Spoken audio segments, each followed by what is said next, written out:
guys, welcome back to the channel. I thought I would just pop on because I haven't been on for quite some time again. It's been mental, but my roof work is finally all done, so hopefully now next week I can get some videos out.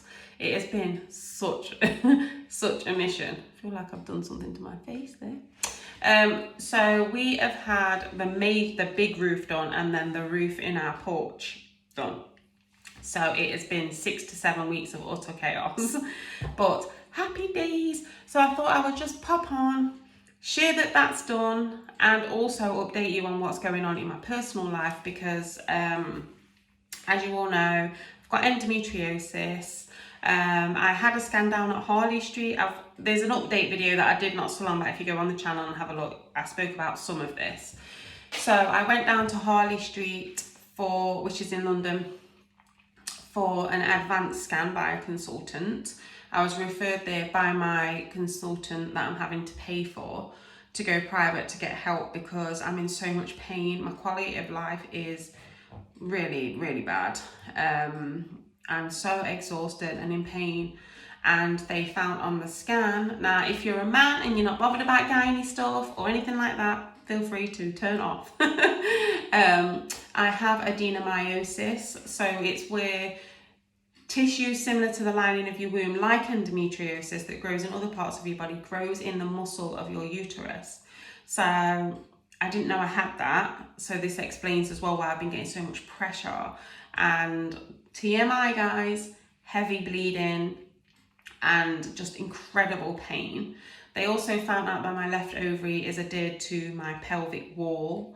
They also found a fibroid, so I am booked in for surgery on the 4th of November, and I will be having a hysterectomy and excision of endometriosis. So wherever he goes in and finds endometriosis, he's going to cut it out, as well as do a full hysterectomy, taking my cervix, my uterus and my fallopian tubes. We're going to leave the ovaries because I'm 40 and we don't want the adverse reactions of being in menopause and my body having to deal with that. I swear I'm already having perimenopause symptoms anyway, but you know, that can start 10 years before your menopause. So we don't want to kick that in and me have other problems, and it can have problems with bone density, cognitive, even dementia.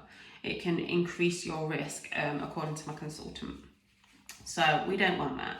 So I will be traveling 2 hours away, the hospital it is, and it's going to take me 6 to 8 weeks to recover because it's major surgery.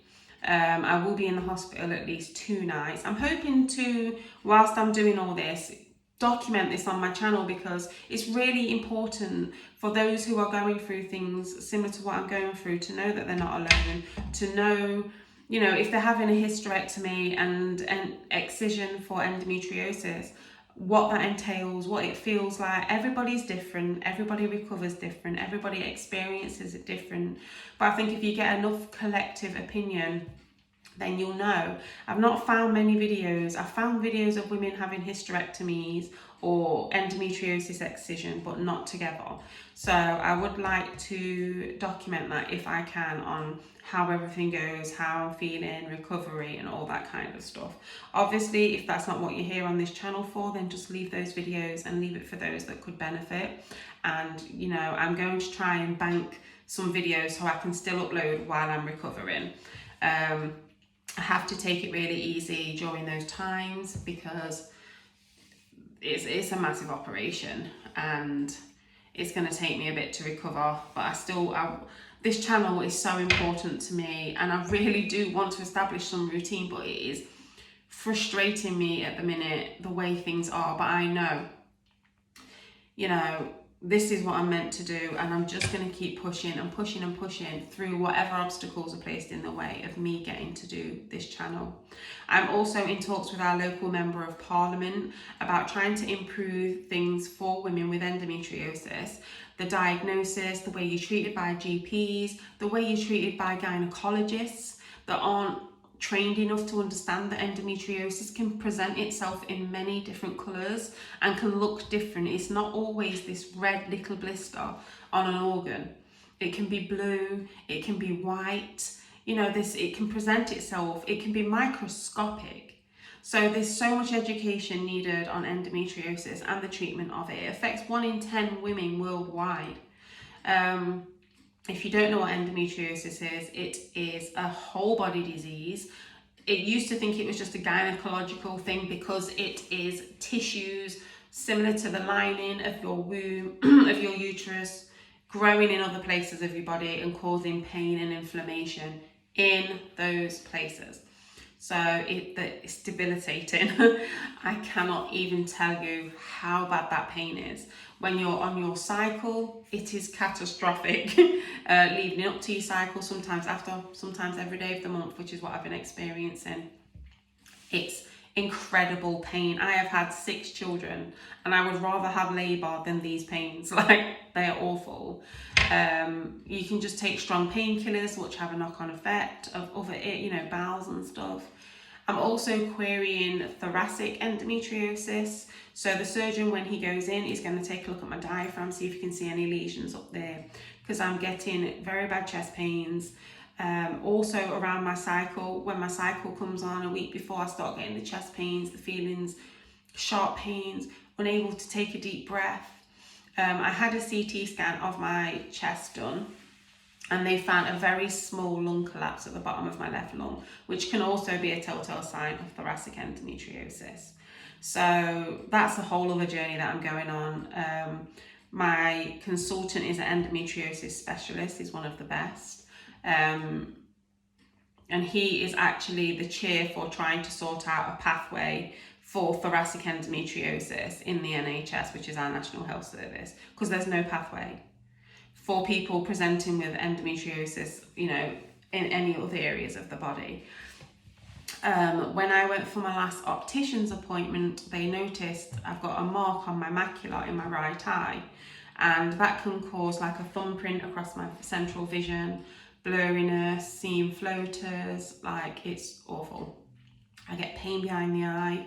I happen to think, and it's very rare, that I have endometriosis in my eye, in my opinion. I'm waiting to see an ophthalmologist specialist about that. And at the minute, NHS waiting times. Guys, if you're in the UK, yes, we have a National Health Service that's free, but at the minute, waiting times for gynecology are almost 2 years in some places. Some woman was waiting 4 years to even be seen and for surgery. I can't wait 4 years. That's 4 years of my life I am never getting back, in absolute agony. So this is what's been going on, guys. There's been so much. Roof has been done. I've had really struggling with health issues.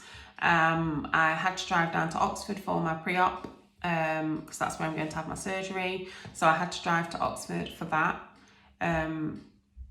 Tuesday this week, it is now Friday, so I've done that. It all went well.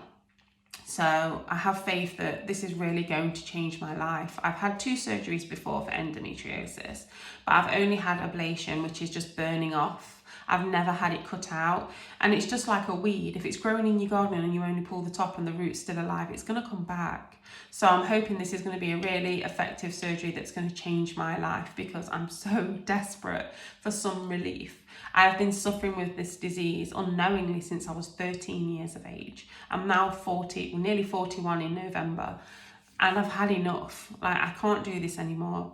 I would have loved more children, but that's just not the path that I'm walking. I have to think about how I can improve the quality of my life to be a mother to the children that I've already been blessed with, and my wonderful husband, you know, to be a wife. And he has carried me so much, both the Lord and my husband, this year. It has been a very challenging year for us because of my health stuff. So I just wanted to pop on and have a quick 2 minutes from my kitchen and just let everybody know that this channel is incredibly important to me, but I have been struggling to survive, guys, and I'm not going to lie and I'm not going to dress it up. It's been hard. It's been crippling and exhausting, but by the grace of God and from help from the Lord through those that are close to us, I'm finally going to be able to hopefully have some sort of break from the incredible pain. I do have fibromyalgia. Sadly, that can't be operated on a magic pill. But after my surgery, I am following a very strict anti-inflammatory diet, which I'm hoping will help that too. Because I feel like it has to start with what you can do. You know, pills and stuff like that aren't always going to solve everything. So I'm going to completely overhaul my diet and heal my gut and do things like that I can help myself. So, and be grateful for this body that the Lord gave me, even though sometimes it hurts.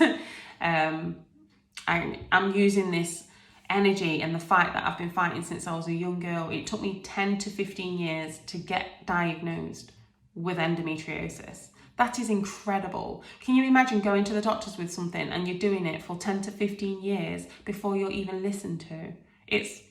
So I'm hoping to change the way this country sees endometriosis, treats it, acknowledges it, and we need more education within the system, because I've been to A&E, which is the emergency room if you're American, 5 times this year trying to get help because my chest hurts, and I'm trying to get them to check that if my lungs collapsed, and you know, they dismiss you. It's awful. So yes, guys, this is what's been going on behind the scenes. I have got a new book to read, and I've been reading some of it about your children and the occult and how the school system's set up and stuff, and it is really good and really eye-opening to how it sneaks into the school system. As you all know, I home educate my children for these reasons and many more. So, hoping to start that book next week. We have finished The Return of the Gods one, and there's other books that we're still reading, so we are going to go gung-ho.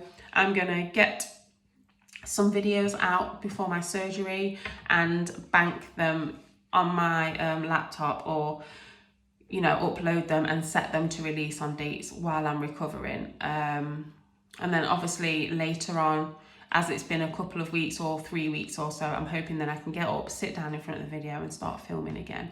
But I have to, you know, take my time with healing. I could cause myself some pretty serious problems if I push it too much.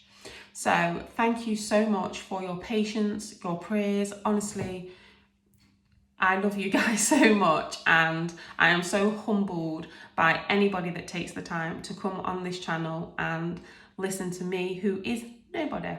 I'm just some random woman that's been through some stuff, that loves the Lord and wants to share my life experiences, both walking with the Lord and before I wasn't, and my health journeys and all of that with you guys. And I'm so grateful and thankful to you and the Lord for giving me the space to do that. So thank you so much, and I will see you all next week, guys, with another video. Bye.